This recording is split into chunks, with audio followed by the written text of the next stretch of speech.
สวัสดีครับในคลิปนี้ก็พาทุกคนมาศึกษาหน้างานกันนะครับไม่ได้พาซ่อมเครื่องเชื่อมกันนะครับก็จะพาทุกคนมา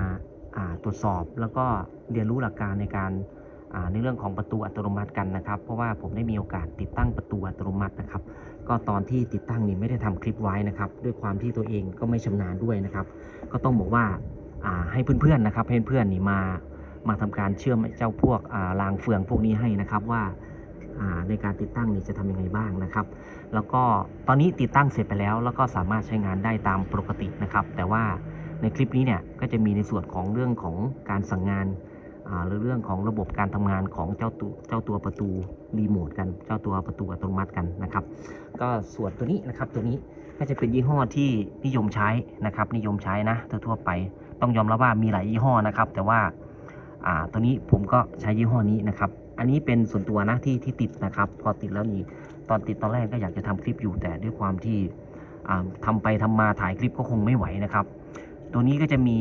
ชุดมอเตอร์นะครับแล้วก็ชุดแผงวงจรสั่งงานควบคุมของเขาอยู่ตรงนี้นะครับแล้วเราก็จะทำการติดตั้งเจ้าเฟืองรางเขาเรียกว่าไอ้เฟืองรางเฟืองตรงนี้นะครับแล้วก็ใช้มอเตอร์นะครับที่อยู่ข้างล่างตรงนี้ในการควบคุมนะครับตรงนี้ก็จะเป็นตัวเซ็นเซอร์เปิดเซ็นเซอร์ปิดนะครับก็จะเป็นแม่เหล็กเท่านั้นเองนะครับเดี๋ยวเราไปศึกษาในรายละเอียดดูทั้งหมดนะครับว่าในตัวบอร์ดเขาเป็นยังไงแล้วก็น่าจะมีความสนุกนะครับในคลิปนี้นะคราวนี้เวลาที่เราซื้อมานะครับตัวที่เราจะสั่งเปิดปิดงานก็จะเป็นลูกรีโมทตรงนี้อันนี้เรียกว่าลูกรีโมทนะประมาณนี้เป็นรีโมทคอนโทรลนั่นเองนะครับเขาก็จะให้ประมาณมา3ตัวนะครับเราเปิดนะครับรีโมทตรงนี้ก็จะกด1ครั้งก็เป็นการเปิดกด1ครั้งก็จะหยุดกด1ครั้งก็จะปิดนะครับก็จะวนกันไปเรื่อยๆสมมุติผมเปิดนะกดเลข1นะครับกดเลขไหนก็ได้นะกดเลข1ปั๊บนะครับกดเสร็จเขาก็จะทำการเปิดนะครับปกติเรากดครั้งเดียวก็จะเปิดจนประตูเขาสุดนะครับสุดที่ระยะที่ตั้งนะแต่ถ้าเรากดก่อนที่ประตูจะปิดนะครับจะเปิดทั้งหมดนะเขาก็จะหยุดครับเขาก็จะหยุดเท่านั้นเองกดอีก1ครั้งเมื่อกี้เปิดนะเรากด1ครั้งก็หยุดกด1ครั้งก็จะปิดครับคราวนี้เขาก็จะวนกันไปเรื่อยๆครับถ้าผมกดอีก1ครั้งก็จะหยุดหยุดแล้วนะคราวนี้เมื่อกี้ปิดแล้วนะกด1ครั้งก็จะเปิดก็จะประมาณนี้นะในการหลักการทำงานโดยทั่วไปของเขาประมาณนี้นะครับโอเคจากนั้นนะครับเวลาเราปิดคราวนี้ถ้าปลอดภัยหน่อยเราก็จะมีการติดตั้งเจ้าตัวตาแมวหรือว่าเจ้าตัวเซ็นเซอร์กันหนีบนะครับมี2ข้างนะด้านนู้นด้วยอีกข้างหนึ่งด้านนู้นนะครับอันนี้ผมติดตั้งเองนะครับติดตั้งเองแต่ว่าไอ้พวกเชื่อมพวกอะไรนี่ก็ให้เพื่อนเขาเชื่อมให้นะครับผมไม่มีความสามารถในการเชื่อมนะประมาณนี้นะก็ช่วยกันนะครับ2คนโอเคผมจะปิดนะปิดนะครับปิดเรียบร้อยแล้วนะคราวนี้ประเด็นหลักของคลิปนี้นะครับที่ทำก็คือไม่ได้อยู่ในส่วนของการติดตั้งในส่วนของโครงสร้างตรงนี้นะครับก็จะอยู่ในส่วนของการทำเซ็นเซอร์แล้วก็สั่งงานควบคุมนะครับประตูตัวนี้สามารถสั่งควบคุมด้วยเสียงได้นะครับผมก็ซื้อการ์ดซื้ออะไรมาเพิ่มเติมเป็น Wi-Fi นะครับก็เดี๋ยวผมจะลองสั่งงานด้วยเสียงดูไม่แน่ใจว่าสั่งผ่านวิดีโอตัวนี้ได้ไหมนะครับอาจจะมีมือถือไหมเวลาสั่งงานนะครับผมก็จะลองดูนะลองดูผมไม่แน่ใจว่าต้องมีมือถืออีกทีหนึ่งไหมสวัสดีสิริเปิดประตูสั่งไม่ได้เพราะว่าผมใช้มือถือที่สั่งงานด้วยเสียงใช้วิดีโอนะครับเดี๋ยวผมต้องขออนุญาตใช้มือถือตัวใหม่ในการบันทึกอีกทีหนึ่งนะครับโอเคครับเรามาต่อกันนะครับหลังจากที่ผมรอกล้องอยู่นะครับก็ใช้เวลาข้ามไปอีก1วันเลยนะครับตอนนี้ก็ตอนเช้าแล้วนะครับคราวนี้มาดูเจ้ามือถือตัวนี้นะครับก็ตั้งแต่เริ่มต้นเลยนะก็ใช้มือถือเครื่องนี้นะครับไอ้เจ้าเครื่องดำๆตัวนี้นะครับในการถ่ายทำวิดีโอนะครับถ่ายทำคลิปต่างๆของ Fix Step นะครับก็ทั้งภาพทั้งเสียงก็อย่างที่ปรากฏเห็นอยู่ในคลิปนะครับโอเคนะครับต่อมานะครับเราก็จะทดลองสั่งงานด้วยทางโทรศัพท์ดูนะครับก็ในคลิปเนี่ยก็สั่งเสียงไปเนี่ยก็ใช้วิดีโอมันจะโหมดวิดีโอเครื่องนี้ใช้โหมดวิดีโออยู่ก็เลยไม่สามารถทำงานได้นะครับคราวนี้ผมก็จะลองสั่งให้เจ้าไฟหัวเสาตรงนี้เปิดนะครับก็ในโปรแกรมเนี่ยก็จะมีแอปนะครับก็จะมีแอป EV-Link 1 ตัวนะครับแล้วก็Smart Light นะครับลอง EV-Link ก่อนนะEV-Link ครับหน้าตา EV-Link ก็จะประมาณนี้ EV-Link นี่ตอนนี้สั่งให้ประตูเหล็กทำงานเปิดปิดนะครับ ก็เดี๋ยวผมจะลองสั่งเจ้าตัวสมาร์ทไลท์นะครับสมาร์ทไลท์ก็คือไฟหัวเสาตรงนี้นะครับลองดูนะไฟหัวเสานะครับตรงนี้ก็จะเป็นปุ่มควบคุมนะครับกลมๆนะผมลองดูนะลองเปิดนะครับ3 2 1นี่ครับไฟหัวเสาก็เปิดแล้วนะอันนี้จะเป็นปลั๊ก Wi-Fi นะครับที่เราซื้อมาแล้วก็ติดตั้งเข้าไปก็ติดตั้งไม่ยากนะครับสั่งปิดนะครับปิดนะเปิดนะครับปิดประมาณนี้นะครับคราวนี้จะลองสั่งงานด้วยเสียงดูนะครับจะลองดูนะหวัดดีสิริเปิดไฟเรียบร้อยนะครับเปิดแล้วนะสิริก็จัดการขึ้นมาแล้วนะครับโอเคเรียบร้อยเรียบร้อยนะครับหวัดดีสิริปิดไฟนะครับลองดูแป๊บนึงก็จะช้าบ้างนะครับโอเคเรียบร้อยครับอันนี้ก็คือสั่งงานด้วยเสียงคราวนี้เราก็มาดูประตูครับประตูก็จะเป็น EV-Link นะครับEV-Link นะอันนี้ก็จะเป็นประตูนะครับก็จะลักษณะนี้สั่งกดนะสั่งกดตรงนี้กดปึ๊กเข้าไปนี่ครับประตูก็จะเปิดแล้วนะครับถ้าเรากดตอนนี้อีกรอบหนึ่งนะครับโดยที่ประตูนี่ยังเปิดไม่สุดนะปกติเวลาเราใช้งานประตูก็จะเปิดให้สุดนะครับประมาณนี้เขาจะปิดเปิดเองก็จะมีโอเคพอดีมือไปโดนนะครับโอเคปิดแล้วนะคราวนี้ก็จะสั่งงานเปิดประตูด้วยเสียงดูนะครับ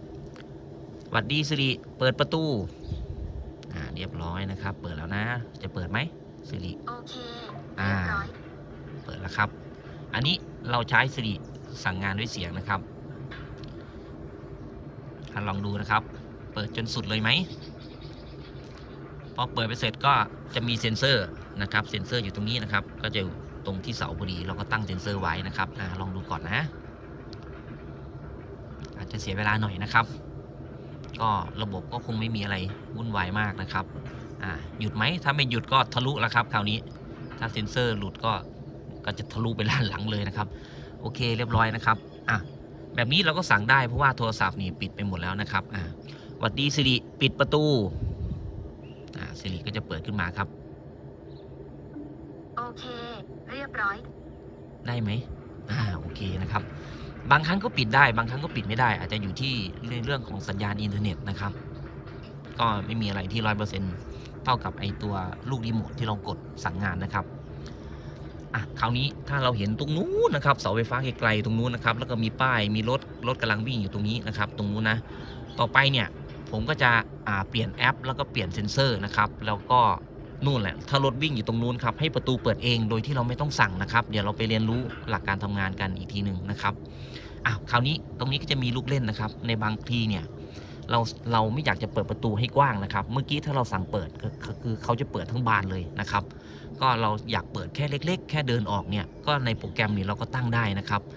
เราก็ต้องใช้คำสั่งผมจะลองใช้คำสั่งให้เปิดประตูเล็กๆดูนะครับหวัดดีสิริเปิดประตูเล็กลองดูเปิดประตูเล็กจะได้ไหมโอเคเรียบร้อยตัวนี้ผมสั่งให้เปิดประตูเล็กนะครับจะเล็กขนาดไหนลองดูสิหยุดหรือยังประตูเล็กผมจะอยู่เท่านี้ครับประตูเล็กนะก็จะประมาณนี้คำสั่งเปิดคำสั่งปิดก็จะมีความหมายเหมือนกันก็คือสั่งให้ประตูแอคทีฟนะครับก็คือเราต้องดูที่บอร์ดของเจ้าตัวมอเตอร์ตรงนี้ด้วยนะครับว่าเขาสั่งแบบไหน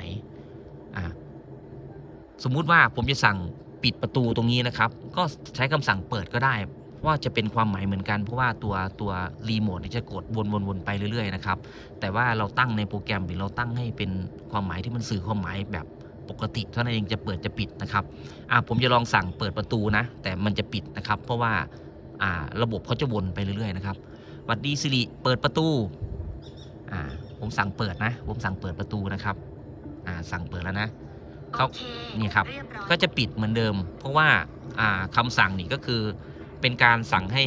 เขาแอคทีฟให้ระบบแอคทีฟแต่เราก็เขียนในโปรแกรมตรงนี้ว่าให้เปิดให้ปิดให้เราเข้าใจกันเท่านี้เองนะครับคราวนี้ผมจะลองดูสั่งเปิดประตูแต่พูดคำว่าปิดประตูก็เหมือนกันก็จะประมาณนี้เหมือนกันนะครับหวัดดีสิริปิดประตูก็จะเป็นการสั่งให้ประตูเขาแอคทีฟเท่านั้นเองครับจะไม่มีอะไรนะครับจะไม่มีอะไรแต่เราคราวนี้เราก็เลยต้องเพิ่มไอ้เจ้าตัวเซ็นเซอร์ขึ้นมาครับเซ็นเซอร์ตัวนี้ก็จะเป็นเซ็นเซอร์แม่เหล็กนะครับจะบอกสถานะว่าตอนนี้ประตูเปิดหรือประตูปิดนะครับแต่ตอนนี้เขารับรู้แค่ว่าสั่งเปิด สั่งเปิดสั่งปิดก็มีคำสั่งไป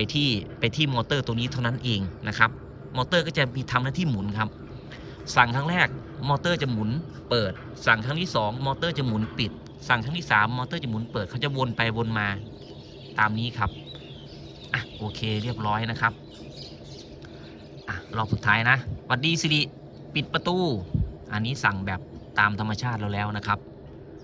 อ้าวสิริไม่รับคำสั่งนะหวัดดีสิริปิดประตูรับแล้วนะครับรับแล้วนะได้ไหม โอเค เรียบร้อย เรียบร้อยนะครับ